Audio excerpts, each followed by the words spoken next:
In the meantime, Montego Bay's Mayor Homer Davis is calling for more cohesion in the social intervention programs in the SOE. TVJ's O'Shane Masters reports.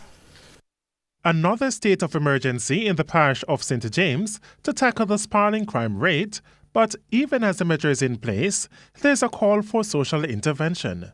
Speaking at the St. James Municipal Corporation meeting on a Thursday, Mayor Homer Davis says though there have been efforts to provide a level of intervention in a number of communities, it is disjointed. What seems to be happening, we are working in a very disjointed way.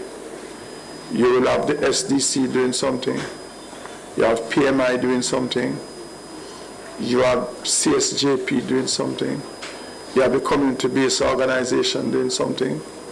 But if we look at all what is being done and channel the resources that are available, then we could probably get better results.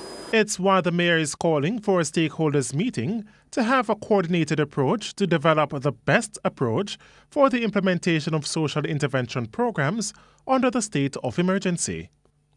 He noted that it is imperative that social interventions be done during the SOE. During the period of the last SOE, there wasn't enough intervention.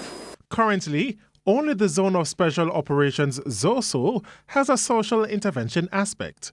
O'Shane Masters, TVJ News.